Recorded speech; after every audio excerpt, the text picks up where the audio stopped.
हरे कृष्णा कृष्ण कृष्ण हरे हरे, हरे राम राम राम हरे हरे. श्रील प्रभुपाद की जय. स्कंद क्रमांक 1, अध्याय क्रमांक 2, श्लोक क्रमांक 20. एवं प्रसन्न मनसो भगवद्भक्तियोगत भगवतत्वविज्ञान मुक्तसंगस्य जायते.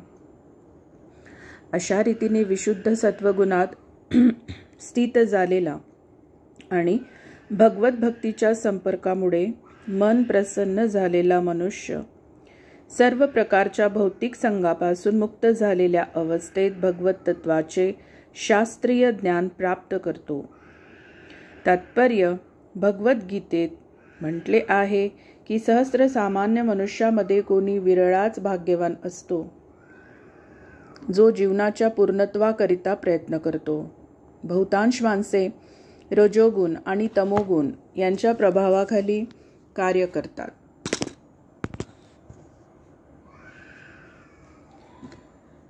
असे लोक कामवासना, लोभ, अज्ञान आणि निद्रा यात आपला वेळ नष्ट करतात. असे जे मनुष्याच्या रूपात पशु आहेत, त्यापैकी वास्तविक एखादाच मानव जीवनाचे उत्तरदायित्व जाणतो आणि शास्त्राने ठरवून दिलेल्या कर्तव्यांना अनुसरून आपल्या जीवनाचे सार्थक करण्याचा प्रयत्न करतो. अशा ज्या सहस्रो लोकांनी मानव जीवनात सिद्धी मिळविली आहे, त्यापैकी एखाद्यालाच भगवान श्रीकृष्णांचे शास्त्रसिद्ध ज्ञान होऊ शकते. भगवद्गीतेत 18.55 असेही म्हटले आहे की भगवान श्रीकृष्णांचे तत्वतः ज्ञान केवळ भक्तियोगाने प्राप्त होते. याच विषयाचे समर्थन उपरोक्त शब्दात केले आहे. सामान्य मनुष्याला किंवा ज्याने मानवी जीवनात यश प्राप्त केले आहे, अशा मनुष्याला सुद्धा शास्त्रसिद्ध रीतीने किंवा पूर्णपणे भगवंतांचे ज्ञान प्राप्त होऊ शकत नाही. मनुष्याला जेव्हा समजते की तो जड तत्वांपासून उत्पन्न झालेला नसून वास्तविक आत्मा आहे, तेव्हा जीवनाची पूर्णावस्था प्राप्त होते. जड वस्तूंशी किंवा भौतिक गोष्टींशी आपले काही कर्तव्य नाही, अशी जाण झाल्यावरच मनुष्याला दिव्य नवजीवन प्राप्त होते. ही यशसिद्धी जेव्हा मनुष्य रजोगुणाच्या आणि तमोगुणाच्या पलीकडे गेलेला आहे, अथवा दुसऱ्या शब्दात जेव्हा तो गुणांनी वास्तविक ब्राह्मण आहे, तेव्हाच शक्य होते. ब्राह्मणत्व हे सत्वगुणाचे प्रतीक आहे. सत्वगुणात स्थित नसणारे लोक क्षत्रिय, वैश्य, शूद्र किंवा त्यापेक्षा निम्नतर आहेत. मनुष्य जीवनामध्ये ब्राह्मण स्थिती सर्वोच्च आहे, कारण ती सद्गुणपूर्ण आहे. म्हणून ब्राह्मणत्व प्राप्त केल्याविना कोणाला भक्त होता येणे शक्य नाही. भक्त कर्माने अगोदरच ब्राह्मण असतो, परंतु तेथेच शेवट होत नाही. वर सांगितल्याप्रमाणे ब्राह्मणाला सुद्धा पूर्णपणे दिव्य स्थिती प्राप्त करून घेण्याकरिता वैष्णव व्हावे लागते. शुद्ध वैष्णव मुक्त आत्मा असून ब्राह्मण स्थितीच्या पलीकडे असतो. भौतिक स्थितीत ब्राह्मण देखील बद्ध आत्माच आहे, कारण ब्राह्मण स्थितीत जरी ब्रह्म किंवा दिव्यत्वाची कल्पना आलेली असली तरी तेथे परम भगवंताविषयीच्या ज्ञानाचा अभाव असतो. त्यासाठी ब्राह्मण स्थिती पार करून पूर्ण पुरुषोत्तम भगवंतांना समजण्यासाठी वसुदेव स्थितीप्रत पोहोचणे आवश्यक आहे. भगवत विज्ञान ही आध्यात्मिक परंपरेत स्नातकोत्तर विद्यार्थ्यांची अभ्यासाची विषयवस्तू आहे. मूढ किंवा अल्पज्ञ लोक भगवंतांना समजू शकत नाही. ते आपल्या स्वैरलहरीप्रमाणे श्रीकृष्णांच्या अस्तित्वाचा अर्थ करतात. वस्तुतः भौतिक गुणांच्या दूषणांपासून मुक्त असल्याविना कोणी भगवंतांचे शास्त्र समजू शकत नाही. इतकेच काय, पण ब्राह्मण स्तरावर सुद्धा ते शक्य नाही. जेव्हा गुणसंपन्न ब्राह्मण वास्तविक वैष्णव होतो, तेव्हा अशा मुक्तावस्थेच्या नवजीवनात त्याला वास्तविकपणे भगवान कोण आहेत हे जाणता येते. श्लोक क्रमांक 21. भिद्यते हृदय ग्रंथिश्चिंदते सर्व संशया क्षीयन्ते चास्य कर्माणि द्रष्ट एवात्मनीश्वरे. अशा प्रकारे हृदयातील अहंकाराची गाठ सुटते, सर्व संशयांचा उच्छेद होतो, जेव्हा आत्म्याच्या ठिकाणी भगवत दंशाचा साक्षात्कार होतो, तेव्हा सकाम कर्मांची शृंखला क्षीण होते. तात्पर्य: पूर्ण पुरुषोत्तम भगवंतांचे शास्त्रीय ज्ञान प्राप्त करणे म्हणजे त्याच वेळी स्वतःच्या आत्म्याचे दर्शन करणे होय. मनुष्याच्या आत्म्याच्या स्वरूपाविषयी अनेक तर्क, भ्रामक कल्पना केल्या जातात. भौतिकवादी लोक आत्म्याच्या अस्तित्वावर विश्वास ठेवित नाहीत आणि जे ज्ञानमार्गी आहेत ते जीवांच्या स्वतंत्र अस्तित्वावर विश्वास ठेवित नाहीत. ते जीवांचे स्वतंत्र अस्तित्व नाकारून ब्रह्माच्या निराकार स्वरूपावर विश्वास ठेवतात. परंतु अध्यात्मवादी लोक आत्मा व परमात्मा यांचे स्वतंत्र अस्तित्व आहे व ते गुणात्मकदृष्ट्या अभिन्न परंतु परिमाणात्मकदृष्ट्या भिन्न आहेत, हे निश्चयाने सांगतात. दुसरे अनेक सिद्धांत आहेत, परंतु श्रीकृष्ण हेच परम सत्य आहेत. असा अनुभव भक्तियोगाच्या प्रक्रियेद्वारे आला की हे सर्व तर्क निवृत्त होतात. श्रीकृष्ण सूर्यासारखे आणि परमसत्याविषयीचे जडवादी लोकांचे तर्क अंधकारमय मध्यरात्रीसारखे आहेत. मनुष्याच्या हृदयात श्रीकृष्णरूपी सूर्य उगवला की परमसत्याविषयी आणि जीवाविषयी देहात्मवाद्यांच्या तर्करूपी अंधकार नष्ट होतो.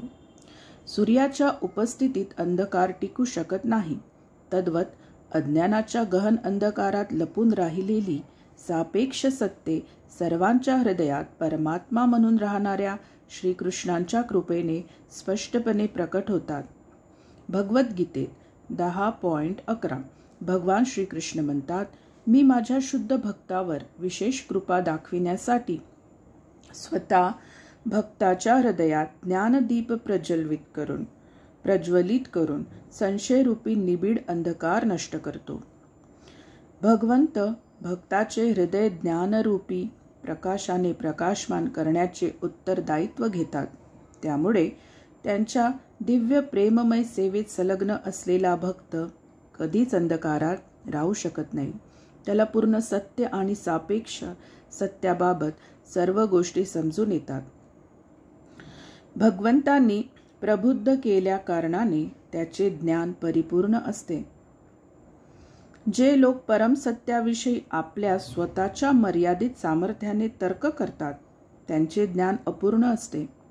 ज्याने सेवा आणि शरणागतीने अधिकार प्राप्त केला आहे आणि ज्याने परंपरेतील अधिकृत आचार्यांकडून विनम्र भावाने श्रवण केले आहे, त्याचे अनुभवजन्य ज्ञान म्हणजे परिपूर्ण ज्ञान होय. कोणी परमेश्वराच्या अधिकाराला आव्हान देईल आणि त्याचवेळी त्याच्याविषयी ज्ञान प्राप्त करू शकेल असे कधी शक्य नाही. पूर्णाच्या मायाशक्तीने नियंत्रित होण्याला बाध्य अशा क्षुद्र अंशाच्या आव्हानात्मक वृत्ती समक्ष प्रकट न होण्याचा अधिकार परमेश्वर राखून ठेवतो. भक्त विनम्र असतो. दिव्य ज्ञान भगवंतांकडून ब्रह्मदेवांना आणि ब्रह्मदेवांकडून त्यांच्या पुत्रांना परंपरेने प्राप्त होते. भक्ताच्या हृदयातील परमात्माकडून ही प्रक्रिया साध्य केली जाते. दिव्य ज्ञान समजून घेण्याचा हा परिपूर्ण मार्ग आहे. हे ज्ञान भक्ताला जड तत्वाहून आत्मा भिन्न आहे हे पाहण्याचे सामर्थ्य देते. आत्म्याची आणि जडतत्वांची गाठ भगवंतांकडून मोकळी केली जाते. ही गाठ म्हणजे अहंकार होय. हा अहंकार जीवाला जड प्रकृतीशी मिथ्या तादात्म्य करायला भाग पाडतो. ज्या क्षणी ही गाठ सुटते त्या क्षणी संशयाची अभ्रे दूर होतात. असा संशयरहित भक्त आपल्या स्वामींना पाहतो आणि स्वतःला त्या परमेश्वराच्या दिव्य प्रेमपूर्ण सेवेत संलग्न करतो. तेव्हाच सकाम कर्मांची शृंखला पूर्णपणे तोडली जाते. भौतिक अस्तित्वात जीव स्वतःची कर्मपरंपरा निर्माण करतो आणि जन्मोजन्मी कर्मांचे चांगले वाईट परिणाम भोगतो. परंतु भगवंतांच्या दिव्य प्रेममय सेवेत स्वतःला संलग्न करताच अशा कर्मशृंखलेतून तो तत्क्षणी मुक्त होतो. त्याच्या कृती कोणतीही कर्मबंधने निर्माण करीत नाहीत. श्लोक क्रमांक 22. अतो वै कवयो नित्यं भक्ती परमया मुदा वासुदेवे भगवती कुर्वन्त्यात्मप्रसादनीम. म्हणून अध्यात्मवादी अनादी काळापासून मोठ्या आनंदाने भगवान श्रीकृष्णांची प्रेममय सेवा करीत आहेत, कारण असा सेवाभाव आत्म्याला कृतार्थ करतो. तात्पर्य: या ठिकाणी विशेष करून भगवान श्रीकृष्णांच्या ठिकाणी असलेल्या भक्तिमय सेवेचे वैशिष्ट्य निर्दिष्ट केले आहे. श्रीकृष्ण स्वयंरूप आहेत. भगवंतांची इतर रूपे श्री बलदेव, संकर्षण, वासुदेव, अनिरुद्ध, प्रद्युम्न आणि नारायण, तसेच त्यांचे पुरुषावतार, गुणावतार, लीलावतार, युगावतार आणि इतर असंख्य रूपे, हे सर्व त्यांचे अंश आणि कला आहेत. जीव विभिन्नांश आहे. भगवान श्रीकृष्ण परमसत्याचे मूळ रूप आहेत. ते दिव्यत्वात अंतिम अधिकारी आहेत. त्यांच्या शाश्वत लीलात सहभागी होणाऱ्या उच्च अध्यात्मवादी जनांसाठी ते अधिक आकर्षक आहेत. श्रीकृष्ण आणि बलराम यांच्यासोबत व्रजभूमीमध्ये जसे वैयक्तिक मधुर संबंध प्रस्थापित करता येतात, तसे मधुर संबंध अन्य भगवत अवतारांसोबत प्रस्थापित करता येत नाही. श्रीकृष्णांच्या दिव्य लीला इतर अल्पबुद्धीचे लोक म्हणतात त्याप्रमाणे केवळ अर्वाचीन काळात स्वीकृत झालेल्या नाहीत. त्या लीला शाश्वत असून ज्याप्रमाणे सूर्य पूर्व क्षितिजावर प्रतिदिन उगवतो, त्याप्रमाणे ब्रह्मदेवांच्या एका दिवसात समयानुसार त्या प्रकट होत असतात. श्लोक क्रमांक 23. सत्वं रजस्तम इति प्रकृतेर्गुणास्ते गुणास्तेरयुक्त परपुरुष एक इहास्य धत्ते स्थित्यादये हरिविरिञ्चरेति सज्ञा श्रेयांसी तत्र खलु सत्व नृणां स्युः. दिव्य सच्चिदानंद भगवान अप्रत्यक्ष रूपाने भौतिक प्रकृतीच्या सत्व, रज आणि तम नामक 3 गुणांशी संबंधित आहे. केवळ भौतिक जगाच्या उत्पत्तीकरिता, पालनाकरिता आणि सहाराकरिता ते ब्रह्मा, विष्णू आणि शिव अशी गुणात्मक रूपे धारण करतात. यातील सत्वगुण युक्त विष्णूंकडून अखिल प्राणी मात्रे परम लाभ प्राप्त करू शकतात. तात्पर्य: वर सांगितल्याप्रमाणे भगवान श्रीकृष्णांची त्यांच्या समग्र अंशासह प्रेममय सेवा केली पाहिजे, याचे या ठिकाणी समर्थन केले आहे. भगवान श्रीकृष्ण आणि त्यांचे सर्व विस्तारित अंश म्हणजे विष्णू तत्वे आहेत.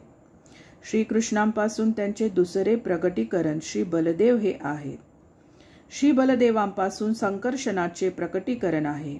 संकर्षणापासून नारायण आणि नारायणापासून द्वितीय संकर्षणांचे प्राकट्य आहे. या संकर्षणापासून पुरुषावतार श्री विष्णूंचे प्राकट्य आहे. श्री विष्णू हे या भौतिक जगातील सत्व गुणांचे अधिष्ठाते आहेत. त्यांना क्षीरोदकशायी विष्णू किंवा परमात्मा म्हणतात.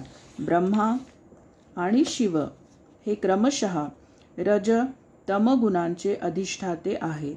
या भौतिक जगातील सत्व, रज, तम या त्रिगुणांचे ते विभागाधिपती आहेत. ब्रह्मदेवांच्या रजोगुणामुळे सृष्टी निर्मिती होते. विष्णूंच्या सत्वगुणामुळे विश्वाचे पालन शक्य होते. आणि जेव्हा संहार आवश्यक असतो तेव्हा भगवान शिव तांड नृत्याने त्याचा संहार करतात. भौतिकवादी आणि मूर्ख मानव क्रमशः ब्रह्मांची आणि शिवांची उपासना करतात, परंतु शुद्ध अध्यात्मवादी साधक सत्वमूर्ती विष्णूंची त्यांच्या अनेक रूपात उपासना करतात. भगवान विष्णू आपल्या लक्षावधी आणि कोट्यावधी परिपूर्ण रूपात आणि विभिन्न रूपात प्रकट होतात. आपल्या संपूर्ण स्वांश स्वरूपात त्यांना भगवान म्हणतात आणि विभिन्नांश स्वरूपात त्यांना जीव असे म्हणतात. जीव आणि भगवान यांची आपापली मूळ आध्यात्मिक स्वरूपे आहेत. जीव कधीकधी भौतिक शक्तीच्या अधीन होतात, परंतु भगवान विष्णूंची स्वरूपे नेहमी भौतिक शक्तीची नियंत्रक असतात. भगवान विष्णू माया शक्तीच्या अधीन झालेल्या बद्ध जीवांचा उद्धार करण्यासाठी वेळोवेळी अवतीर्ण होतात. बद्ध जीव भौतिक जगतात अधिपती होण्याच्या हेतूने प्रकट होतात आणि म्हणून ते 3 गुणांनी बद्ध होतात. भौतिक संसाररूपी कारागृहात काळ घालविण्याकरता जीवांना आपली भौतिक आवरणे बदलावी लागतात. भौतिक जगाचे हे कारागृह भगवंतांच्या निर्देशानुसार ब्रह्मदेवांनी निर्माण केले आहे आणि कल्पाच्या शेवटी सर्व जगताचा प्रलय भगवान शिवांकडून होत असतो. तथापि ज्याप्रमाणे कारागृहाचे पालन राज्याकडून होत असते, त्याप्रमाणे या जगतरूपी कारागृहाचे पालन श्री विष्णूंकडून होत असते. म्हणून ज्या कोणाला भौतिक अस्तित्वाच्या कारागृहातून मुक्त होण्याची इच्छा आहे, जे कारागृह जन्म, मृत्यू, व्याधी आणि वृद्धावस्था यासारख्या वारंवार येणाऱ्या दुःखांनी भरलेले आहे, त्या मनुष्याने भगवान विष्णूंना प्रसन्न केले पाहिजे.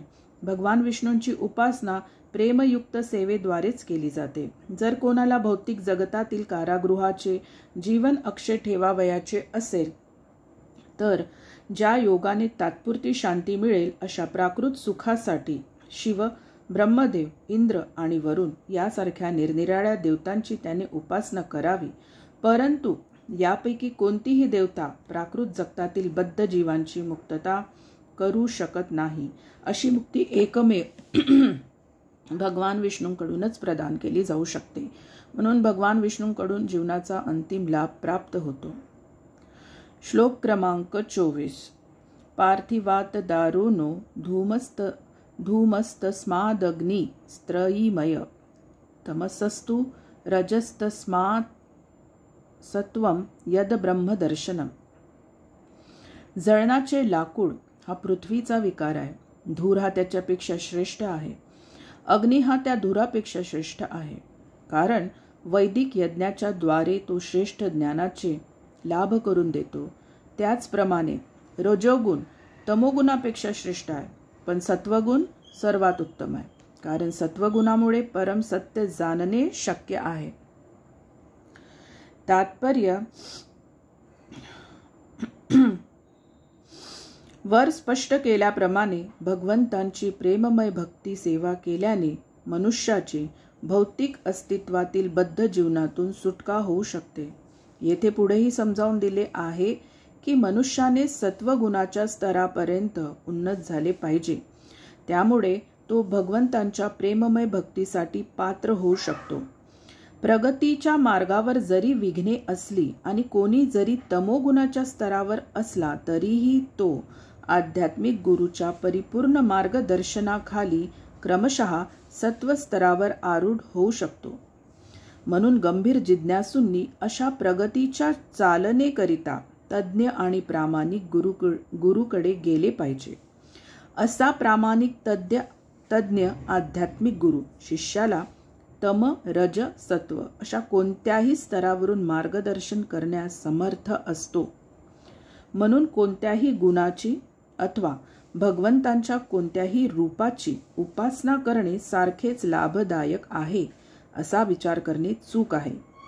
भगवान विष्णू व्यतिरिक्त सर्व भिन्नांश रूपे भौतिक शक्ती अंतर्गत प्रकट होतात.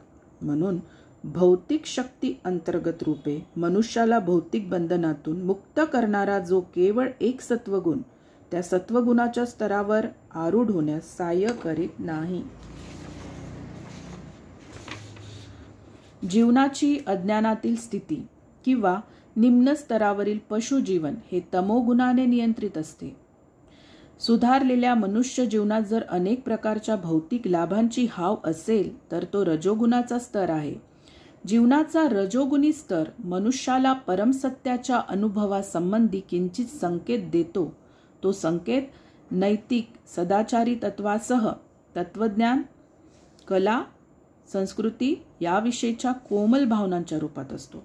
परंतु सत्वगुण भौतिक गुणात अधिक उच्चतर आहे. हा सत्वगुण परमसत्याच्या साक्षात्कारात वास्तविकपणे सहाय्य करतो. दुसऱ्या शब्दात उपासना पद्धतीचे जे निरनिराळे प्रकार आहेत, त्यात गुणात्मक दृष्टीने अंतर आहे. तसेच ब्रह्मा, विष्णू, शिव अशा अधिष्ठात्या देवतांकडून प्राप्त होणाऱ्या लाभातही गुणात्मक भेद आहे. श्लोक क्रमांक 25. भेजिरे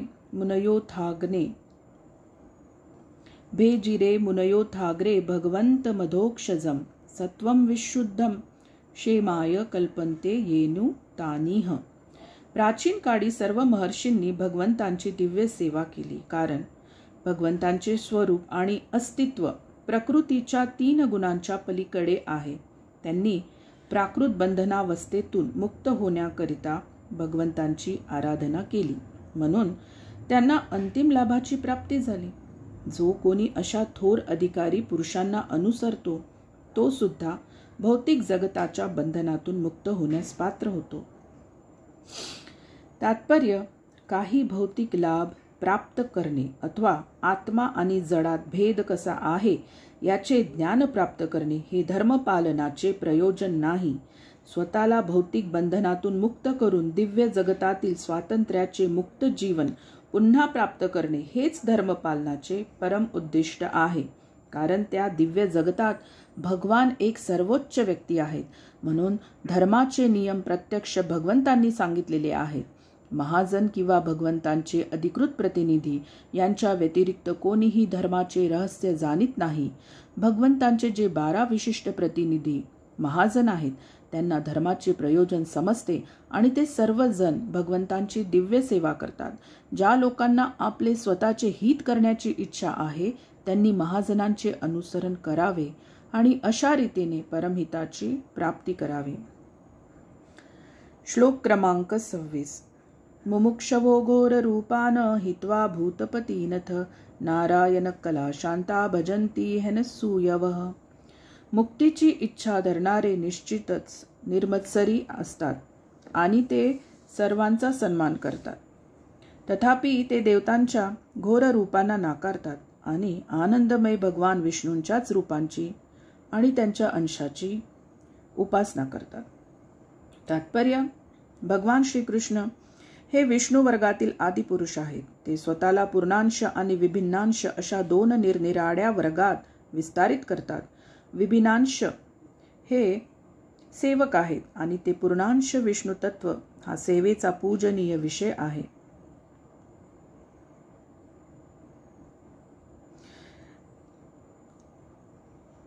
विभिन्नांश हे सेवक आहेत आणि पूर्णांश विष्णू तत्व हा सेवेचा पूजनीय विषय आहे. ज्या सर्व देवी देवतांना भगवंतांनी अधिकार दिले आहेत ते देखील विभिन्नांश आहेत. विभिन्नांशाच्या ठिकाणी विष्णू तत्वांचे गुण नसतात. विष्णू तत्वे भगवंतांच्या मूळ रूपाप्रमाणे शक्तिशाली आहेत. निरनिराळा काळ आणि परिस्थिती यांचा विचार करून भगवंत शक्तीची निरनिराळी स्वरूपे प्रकट करतात. विभिन्नांशांची शक्ती मर्यादित असते. त्यांना विष्णू तत्वांप्रमाणे अमर्याद शक्ती नसते. म्हणून विष्णू तत्वे किंवा भगवान नारायणांचे पूर्णांश यांना कधीही जीवांप्रमाणे विभिन्नांश समजू नये. जर कोणी असे केले तर तो त्याच क्षणी अपराधी होतो. त्याला पाषंडी म्हणतात. कलियुगामध्ये पुष्कळसे मूर्ख लोक दोन्ही वर्गांना समान मानण्याचा घोर अपराध करतात. भौतिक शक्तींशी असणाऱ्या संबंधानुसार विभिन्नांश हे निरनिराळ्या वर्गात विभागले आहेत आणि त्यातले काही कालभैरव, स्मशानभैरव, शनी, महाकाली आणि चंडिका यांच्यासारखे आहेत. या देवतांची पूजा प्रायः तमोगुणी लोकांकडून केली जाते. ब्रह्मदेव, शंकर, सूर्य, गणेश आणि इतर अशांसारख्या ज्या देवता आहेत त्या रजोगुणी मनुष्यांकडून पूजल्या जातात. असे लोक भौतिक उपभोगाच्या इच्छेने उद्दीप्त होतात. तथापि जे वास्तविकपणे प्रकृतीच्या सत्वगुणात स्थित आहेत ते केवळ विष्णू तत्वांचीच उपासना करतात. विष्णू तत्व हे नारायण, दामोदर, वामन, गोविंद, अधोक्षज इत्यादी विविध नामांनी आणि रूपांनी आविर्भूत होत असते. सुपात्र ब्राह्मण शाळीग्रामाच्या रूपाने आविर्भूत झालेल्या विष्णू तत्वांची पूजा करतात. क्षत्रिय आणि वैश्य यासारखे उच्चतर वर्णांचे लोकही सामान्यतः विष्णू तत्वांचीच उपासना करतात. सत्वगुणात स्थित विद्वान ब्राह्मणांना इतर देवतांच्या पूजेविषयी कोणत्याही प्रकारचा द्वेष नसतो. जरी इतर देवता काळ भैरव अथवा महाकालीप्रमाणे भीतीप्रद दिसत असल्या तरी त्यांना इतर देवतांविषयी सर्व प्रकारचा आदर असतो. त्यांना हे चांगले माहीत असते की ही परमप्रभूची भयप्रद रूपे म्हणजे भगवंतांचे वेगवेगळ्या स्थितीतील दास आहेत. तथापि हे भयप्रद आणि आकर्षक अशा दोन्ही प्रकारच्या देवतांच्या रूपांची उपासना नाकारतात आणि विष्णूंच्या रूपावरच एकचित्त होतात. असे विद्वान ब्राह्मण भौतिक स्थितीतून मुक्त होण्याविषयी अतिशय गंभीर असतात. देवश्रेष्ठ ब्रह्मदेवांच्या स्तरावरील देवता सुद्धा कोणालाही मुक्ती प्रदान करू शकत नाही. अमर होण्यासाठी हिरण्यकश्यपूने खडतर तपस्या केली, परंतु त्याचे उपास्य देव ब्रह्मदेव इच्छित आशीर्वाद देऊन त्याला संतुष्ट करू शकले नाहीत. म्हणून विष्णू हे एकच मुक्तिपाद अर्थात मुक्तिप्रदाते भगवान आहेत. देवता या प्राकृत जगातील इतर जीवांप्रमाणेच असल्याने या भौतिक रचनेच्या प्रलयाच्या वेळी त्या सर्व नाश पावतात. त्या स्वतःची मुक्ती करून घेण्यास असमर्थ आहेत. तेव्हा त्यांच्या उपासकांच्या मुक्तीविषयी काय बोलावे. देवता आपल्या उपासकांना काही अनित्य लाभ प्रदान करू शकतात, परंतु परम लाभ नाही. याच कारणासाठी मुक्तीची इच्छा बाळगणारे अध्यात्मवादी मनात देवतांविषयी कोणत्याही प्रकारचा अनादर नसतानाही स्वेच्छेने त्यांची उपासना नाकारतात. श्लोक क्रमांक 27. रजस्तम प्रकृतय समशीला भजन्ति वे पितृ भूत प्रजेशादीन श्रिय ऐश्वर्य प्रजेप्सव. जे लोक रजोगुणी आणि तमोगुणी आहेत ते पितरांची, इतर जीवांची आणि विश्वातील कार्याचे संचालक असणाऱ्या देवतांची उपासना करतात, कारण ते स्त्रिया, संपत्ती, शक्ती आणि संतान असा भौतिक लाभ व्हावा या इच्छांनी प्रेरित झालेले असतात. तात्पर्य: मनुष्य भगवत धामात जाण्यास खरोखर इच्छुक असेल तर त्याने कोणत्याही वर्गातील देवतांची पूजा करण्याची आवश्यकता नाही. भगवद्गीतेत 7.20-23 स्पष्टपणे म्हटले आहे की भौतिक लाभांची कामना करणारे लोकच तात्पुरत्या लाभांकरिता भिन्न भिन्न देवतांची उपासना करतात, परंतु असे लाभ अल्पज्ञ लोकांकरिता असतात. आपण भौतिक उपभोगाची कामना वाढविण्याची इच्छा कधीही धरू नये.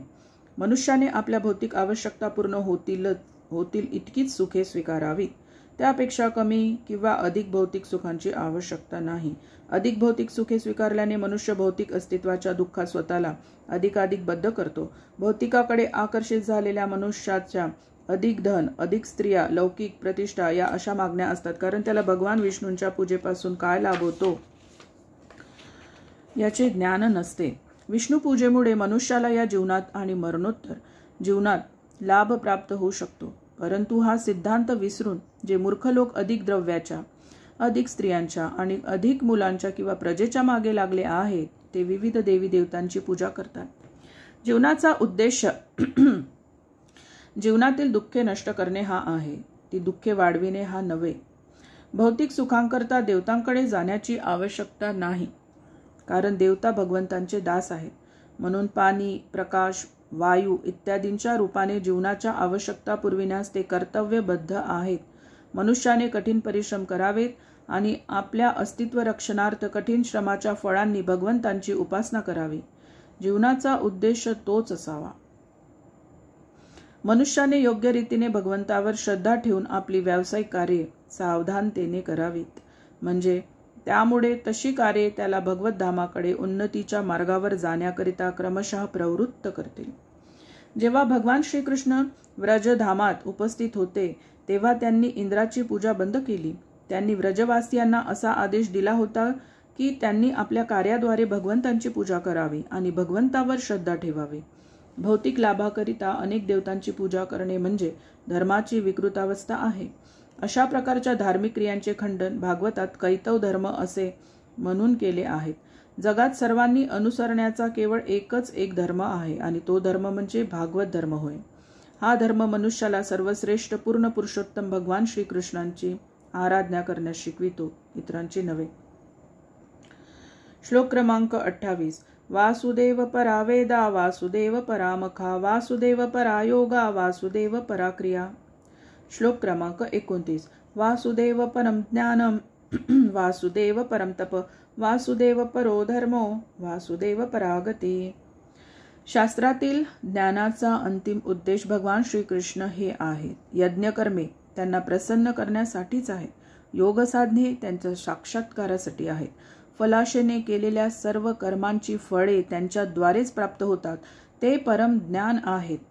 सर्व कठोर तपश्चर्या त्यांना जाणण्यासाठीच आहे. धर्म त्यांची प्रेमसेवा करण्यातच आहे. ते जीवनाचे परमध्येय आहेत.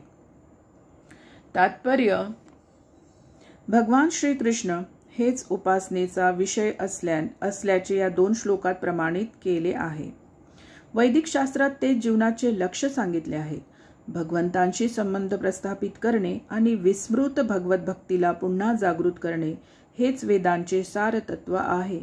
भगवद्गीतेत भगवंतांनी याच सिद्धांताचे समर्थन केले आहे. वेदांचे अंतिम प्रयोजन केवळ मला जाणणे हेच आहे. बद्ध जीवांना भगवान श्रीकृष्णांची जाण करून देण्याकरिताच भगवंतांनी व्यासदेवांच्या रूपाने प्रकट होऊन शास्त्रांचे संकलन केले आहे. कोणतीही देवता भौतिक बंधनातून स्वातंत्र्य प्रदान करू शकत नाही, हेच सर्व वैदिक शास्त्रांचे मत आहे. भगवंताविषयी कोणतीही माहिती नसलेले निराकारवादी भगवंतांच्या सर्वश्रेष्ठ सामर्थ्याला हीन लेखून त्यांना इतर सर्वसाधारण जीवांच्या स्तरावर ठेवतात. या कृतीमुळे असे निर्विशेषवादी मोठ्या कष्टाने भौतिक बंधनातून मुक्ती मिळवतात. ते केवळ अनेकानेक जन्मानंतर ज्ञानाद्वारे सुसंस्कृत झाल्यानंतर भगवंतांना शरण जाऊ शकतात. कोणी असा वाद करील की वैदिक क्रिया या यज्ञा अनुष्ठानावर आधारित आहेत. ते सत्य आहे, पण असे सर्व यज्ञ सुद्धा वासुदेवाविषयीच्या सत्याचा अनुभव किंवा साक्षात्कार होण्याकरिताच आहे. वासुदेवांचे यज्ञ हे एक दुसरे नाव आहे. भगवद्गीतेत असे स्पष्टपणे घोषित केले आहे की सर्व प्रकारचे यज्ञ आणि क्रिया यज्ञाच्या किंवा भगवान श्री विष्णूंच्या संतोषार्थ केल्या पाहिजे. योग पद्धतीविषयी देखील हेच सत्य आहे. योग म्हणजे भगवंतांशी संबंधित होणे होय. या योग पद्धतीत आसने, प्राणायाम, ध्यान अशा कित्येक शारीरिक प्रक्रियांचा अंतर्भाव होतो. तथापि या सर्व प्रक्रिया वासुदेवांच्या स्थान विशिष्ट परमात्मा स्वरूपावर ध्यान एकाग्र होण्याकरिताच आहे. परमात्मा साक्षात्कार हा वासुदेवांचा अंशतः साक्षात्कार होय. जर कोणी अशा प्रयत्नात यशस्वी झाला तर पुढे त्याला वासुदेवांचा पूर्ण रूपाने साक्षात्कार होऊ शकतो. परंतु दुर्दैवाने बहुतेक योगी शारीरिक प्रक्रियेतून संपादित केलेल्या सिद्धींच्या सामर्थ्याने विचलित होतात. त्यांना योग भ्रष्ट असे संबोधले जाते. अशा भ्रष्ट योग्यांना त्यांचे वासुदेवांच्या साक्षात्काराचे अपूर्ण राहिलेले कार्य पूर्ण करता यावे म्हणून विद्वान ब्राह्मणाच्या वंशात अथवा श्रीमंत वाणिकाच्या परिवारात जन्माला घालून पुन्हा संधी दिली जाते. असे भाग्यशाली ब्राह्मण आणि श्रीमंत व्यापाऱ्यांचे पुत्र जर या संधीचा योग्य लाभ घेतील तर सत्संगतीने ते सहजच वासुदेवांना जाणू शकतील. परंतु दुर्दैवाने असे उपजत भाग्यशाली लोक पुन्हा लौकिक संपत्ती आणि प्रतिष्ठा अशा गोष्टींनी मोहित होतात आणि जीवनाचे ध्येय प्रत्यक्षात विसरतात. हीच गोष्ट ज्ञानाच्या विकासाचीही आहे. भगवद्गीतेनुसार ज्ञानाच्या विकासासाठी 18 उपाय आहेत. अशा ज्ञानाच्या विकासाने मनुष्य क्रमशः गर्वरहित, दर्परहित, अहिंसक, सहनशील, सरळ, श्री गुरुप्रती श्रद्धावान आणि आत्मसंयमी होतो.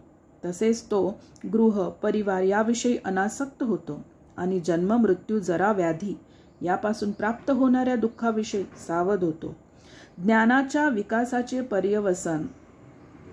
पर्यवसान भगवान वासुदेवांच्या सेवामय भक्तीत होत असते. अर्थात सर्व प्रकारच्या ज्ञानाच्या विकासाचा परम उद्देश वासुदेवच आहेत. वासुदेवांच्या प्राप्तीच्या दिव्य स्तराकडे प्रगत करणाऱ्या ज्ञानाचा विकास म्हणजे वास्तविक ज्ञान होय. अनेक शाखातील प्राकृतिक विज्ञानाला भगवद्गीतेत अज्ञान संबोधून त्याचा निरादर केला आहे. प्राकृतिक विज्ञानाचा आत्यंतिक उद्देश इंद्रियांची तृप्ती करणे हा आहे. त्याचा अर्थ असा की भौतिक अस्तित्वाचा काळ अधिक वाढविणे आणि त्रितापांचे सातत्य चालूच ठेवणे. भौतिक अस्तित्वातील दुःखमय जीवनाचा काळ अधिक वाढविणे म्हणजे अज्ञान आहे. परंतु तेच प्राकृतिक विज्ञान आध्यात्मिक ज्ञानाकडे उन्मुख करीत असेल तर असे ज्ञान मनुष्याला भौतिक अस्तित्वाच्या दुःखमय जीवनाचा शेवट करून वासुदेव स्थितीवरील आध्यात्मिक जीवनाचा प्रारंभ करण्यात सहाय्य करते. तीच स्थिती सर्व प्रकारच्या तपस्यांना लागू आहे. तपस्या याचा अर्थ जीवनाचे उच्चतर उद्दिष्ट मिळविण्याकरता स्वेच्छेने शारीरिक त्रास सहन करणे हा होय. रावण आणि हिरण्यकश्यपू यांनी इंद्रिय तृप्तीचा हेतू साध्य करण्याकरता कठोर यातना सहन केल्या. कधीकधी राजकारणी लोक सुद्धा राजकीय हेतू संपादन करण्यासाठी कडक प्रकारच्या तपश्चर्या करतात, पण ही वास्तविक तपस्या नव्हे. वासुदेवांचे ज्ञान होण्याकरिता मनुष्याने स्वेच्छेने शारीरिक असुविधा स्वीकाराव्यात, कारण तोच खऱ्या तपस्येचा मार्ग आहे. अन्यथा तपस्यांच्या सर्व प्रकारांचे वर्गीकरण रजोगुण आणि तमोगुण यात होते. रजोगुण आणि तमोगुण यामुळे जीवनाच्या दुःखांचा अंत होऊ शकत नाही. केवळ सत्वगुणच जीवनाची त्रिविध दुःखे नाहीशी करू शकतो. वसुदेव आणि देवकी हे भगवान श्रीकृष्णांचे माता पिता होते. त्यांनी भगवंतांना पुत्र रूपात प्राप्त करण्याकरता खडतर तपस्या केली. भगवान श्रीकृष्ण सर्व जीवांचे पिता आहेत. भगवद्गीता 14.4. ते इतर सर्व जीवांचे आदिजीव आहेत. ते सर्व भोक्त्यामध्ये मूळ शाश्वत भोक्ते आहेत. म्हणून अज्ञानी लोकांना वाटते त्याप्रमाणे कोणीही त्यांचा पिता होऊ शकत नाही. वसुदेव आणि देवकी यांच्या कडक तपश्चर्येने प्रसन्न झाल्यामुळे भगवान श्रीकृष्णांनी त्यांचा पुत्र होण्याचे मान्य केले.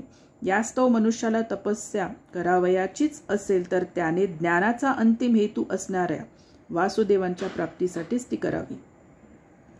आदिपुरुष भगवान श्रीकृष्ण हेच वासुदेव आहेत. यापूर्वी सांगितल्याप्रमाणे आदी भगवान श्रीकृष्ण स्वतःला असंख्य रूपात विस्तारित करतात. रूपांचा असा विस्तार त्यांच्या विविध शक्तीद्वारे केला जातो. त्यांच्या शक्तीही विविध प्रकारच्या आहेत आणि त्यांच्या अंतरंगा शक्ती श्रेष्ठ आहेत. बहिरंगा शक्ती गुणात्मक दृष्टीने निम्नतर आहे. भगवद्गीतेत त्यांचे वर्णन परा आणि अपरा प्रकृती असे करण्यात आले आहे. म्हणून अंतरंगा शक्तीच्या द्वारे प्रकट होणारे त्यांचे विविध रूपांचे प्रकाश किंवा विस्तार हे श्रेष्ठ आहेत आणि जे विस्तार त्यांच्या बहिरंग शक्तीने संपन्न होतात ते निम्न प्रतीचे आहेत. जीव हे सुद्धा भगवंतांचेच विस्तार आहेत. भगवंतांच्या अंतरंगा शक्तीने ज्या जीवांचा विस्तार होतो ते नित्यमुक्त जीव आहेत आणि जे विस्तार बहिरंगा शक्तीचे आहेत ते नित्यबद्ध जीव आहेत. म्हणून ज्ञानाचे सर्व संस्कार, तप, यज्ञ, कर्मे यांचा हेतू आपल्यावर वर्चस्व करणाऱ्या गुणांचे परिवर्तन करणे हाच असावा. वर्तमान समयी आपण सर्वजण भगवंतांच्या बहिरंगा शक्तीद्वारे नियंत्रित आहोत. या प्रभावाच्या गुणवत्तेत परिवर्तन करण्यासाठी आपण दिव्य शक्तीच्या संवर्धनाचा प्रयास केला पाहिजे. भगवद्गीतेत म्हटले आहे की जे महात्मा आहेत किंवा श्रीकृष्णांच्या प्रेममय भक्तीत रममान होण्यापर्यंत ज्यांची मने विशाल झाली आहेत ते अंतरंगा शक्तीच्या प्रभावाखाली आहेत. त्याचा परिणाम म्हणजे असे मनाची विशालता प्राप्त झालेले आत्मे भगवंतांच्या प्रेममय सेवेत निरंतर रममान झालेले असतात. हेच जीवनाचे उद्दिष्ट असले पाहिजे. हाच संपूर्ण वैदिक वाङ्मयाचा आदेश आहे. कोणीही सकाम कर्माच्या चक्रात पडू नये किंवा दिव्य ज्ञानाविषयी शुष्क तर्क करू नये. प्रत्येकाने स्वतःला परमेश्वराच्या प्रेममय सेवेत त्वरित संलग्न करावे. तसेच कोणीही सृष्टीची उत्पत्ती, पालन, संहार करणाऱ्या कामी भगवंतांच्या वेगवेगळ्या हातांच्या रूपाने कार्य करणाऱ्या देवतांची उपासना करू नये. अशा असंख्य शक्तिशाली देवता आहेत आणि त्या भौतिक जगाच्या बाह्य व्यवस्थेची काळजी घेतात. असे सर्व देव म्हणजे वासुदेवांचे वेगवेगळे सहाय्यक होत. भगवान ब्रह्मदेव आणि भगवान शिव यांचा देखील देवतांमध्ये समावेश होतो. परंतु भगवान विष्णू किंवा वासुदेव शाश्वतपणे दिव्यत्वात स्थित आहेत. जरी ते भौतिक जगाच्या सत्वगुणाचा स्वीकार करतात तरी ते गुणातीत आहेत. पुढील उदाहरणावरून हा विषय अधिक स्पष्ट होईल. कारागृहात बंदी असतात आणि व्यवस्थापकही असतात. हे व्यवस्थापक आणि बंदी असे दोघेही राजाच्या नियमांनी बांधलेले असतात. पण राजा जरी कधी कधी कारागृहात येतो तरी तो कारागृहाच्या नियमांनी बांधलेला नसतो. म्हणून राजा हा नेहमी कारागृहाच्या नियमांच्या पलीकडे असतो. याप्रमाणेच भगवान हे भौतिक जगाच्या नियमांच्या पलीकडे आहे. श्लोक क्रमांक 30. स एवेदम ससर्ग जाग्रे भगवानात्ममायया सदसद्रूपया चासो गुणमया गुणो विभू. भौतिक सृष्टीच्या प्रारंभी परम पुरुष भगवान वासुदेवांनी आपल्या दिव्य अवस्थेत स्वतःच्या अंतरंगा शक्तीच्या योगाने कार्य आणि कारण यांच्या शक्तींची उत्पत्ती केली. तात्पर्य: भगवंताची स्थिती नेहमीच दिव्य असते, कारण प्राकृत सृष्टीच्या सृजनासाठी आवश्यक असणाऱ्या कार्यकारणात्मक शक्तींची उत्पत्ती त्यांच्याकडूनच केली जाते. तरी देखील ते भौतिक गुणांपासून अलिप्त आहेत. त्यांची सत्ता, त्यांचे रूप, लीला आणि परिवार या सर्वांचे अस्तित्व भौतिक सृष्टीच्या पूर्वीपासूनच आहे. भगवंत सर्वथा दिव्य आहेत. गुणात्मक दृष्ट्या दिव्य गुणांशी सर्वथा भिन्न अशा भौतिक गुणांशी त्यांना काही कर्तव्य नाही. मायावादी तत्ववेते श्रीपाद शंकराचार्यांनी भगवद्गीतेच्या भाष्यात श्रीकृष्णांच्या या दिव्य स्थितीचा स्वीकार केला आहे. श्लोक क्रमांक 31. तया विलसितेष्वेषु गुणेषु गुणवानिव अंत प्रविष्ट आभाती विज्ञानेन विजृंभित. भौतिक द्रव्यांची उत्पत्ती केल्यानंतर भगवान वासुदेवांनी स्वतःचा विस्तार करून त्यात प्रवेश केला. जरी ते प्राकृतिक गुणांमध्ये आहेत आणि त्या सृष्टजीवांपैकी वस्तूंपैकी एक आहेत असे दिसते, तरी ते सदैव आपल्या दिव्य स्थितीत पूर्णपणे प्रकाशित असतात. तात्पर्य: जीव हे भगवंतांचे विभिन्नांश आहेत. जे बद्ध जीव आध्यात्मिक राज्यात प्रवेश करण्यास अयोग्य आहेत ते भौतिक जगातील पदार्थांचा यथेच्छ उपभोग घेण्यासाठी भौतिक जगतात पसरलेले आहेत. भगवान परमात्मा रूपाने आणि जीवाच्या शाश्वत मित्राच्या रूपाने आपल्या एका पूर्णांशाने जीवांना भौतिक उपभोगात मार्गदर्शन करण्याकरता आणि सर्व कर्मांचा साक्षी होण्याकरता त्यांच्या संगतीत असतात.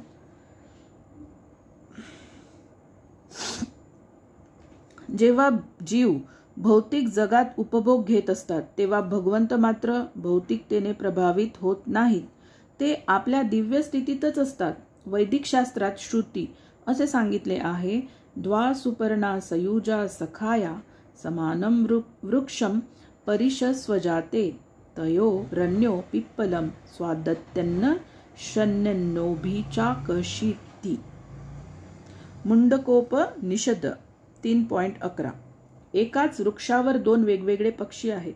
त्यांच्यापैकी एक वृक्षावरील फळांचे आस्वादन करीत आहे आणि दुसरा केवळ त्याच्या कार्यांचे अवलोकन करीत आहे. फळांचा उपभोक्ता जीव आहे आणि साक्षी भगवंत आहेत. फळांचा उपभोग घेणाऱ्या जीवाला आत्मस्वरूपाचा विसर पडलेला आहे आणि तो भौतिक स्थितीत सकाम कर्मांच्या पूर्णपणे अधीन झाला आहे. परंतु भगवंत परमात्मा मात्र सदैव दिव्य ज्ञानाने परिपूर्ण आहेत. परमात्मा व बद्धजीव यांच्यात हाच भेद आहे. प्राणी मात्रे किंवा बद्धजीव प्राकृतिक नियमांनी नियंत्रित झालेले असतात, तर परमात्मा भौतिक शक्तीचा नियंत्रक आहे. श्लोक क्रमांक 32.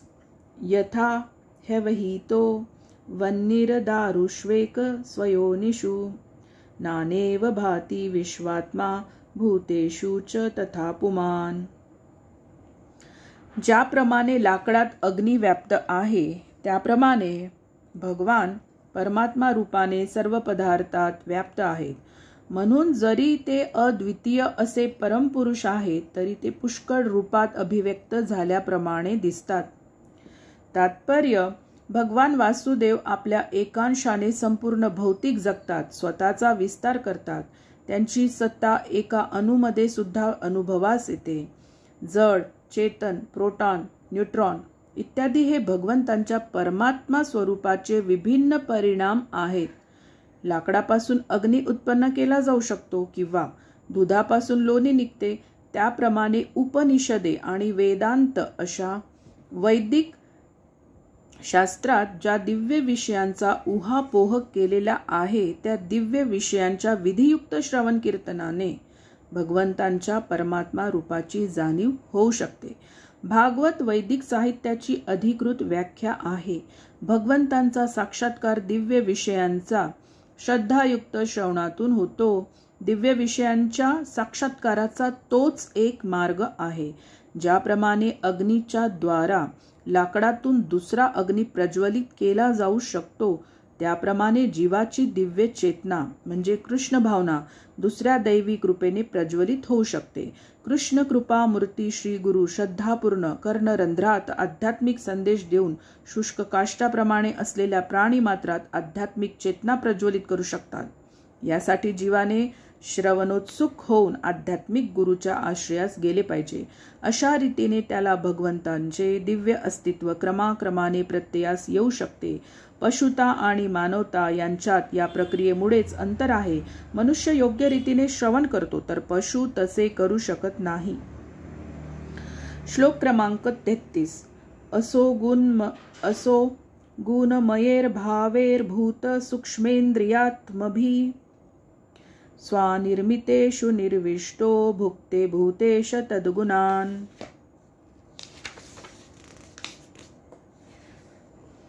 परमात्मा भौतिक प्रकृतीच्या गुणांनी प्रभावित झालेल्या जीवांच्या शरीरात प्रवेश करतो आणि त्यांना सूक्ष्म मनाने त्या गुणांच्या परिणामाचा भोग करण्याची प्रेरणा देतो. तात्पर्य, सर्वोच्च बुद्धिमान अशा ब्रह्मदेवांपासून नगण्य अशा मुंगीपर्यंत 84 लक्ष जीवयोनी आहेत आणि त्या सर्व सूक्ष्म मनाच्या आणि स्थूल भौतिक शरीराच्या इच्छानुसार या भौतिक जगाचा उपभोग घेत आहेत.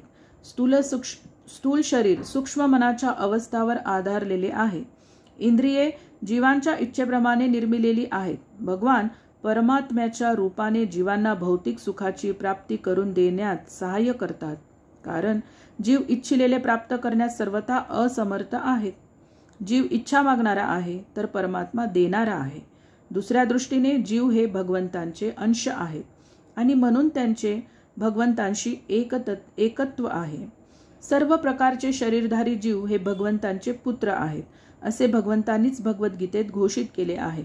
पुत्रांची सुखदुःखे अप्रत्यक्ष रीतीने पित्याचीच सुखदुःखे आहेत. तरीही पिता अशा सुखदुःखांनी प्रत्यक्षपणे प्रभावित होत नाही. परमेश्वर इतके दयाळू आहेत की ते नेहमी जीवाच्या अंतःकरणात परमात्म्याच्या रूपाने राहतात आणि त्या जीवाला खऱ्या सुखाकडे उन्मुख करण्याचा नेहमी प्रयत्न करतात. श्लोक क्रमांक 34.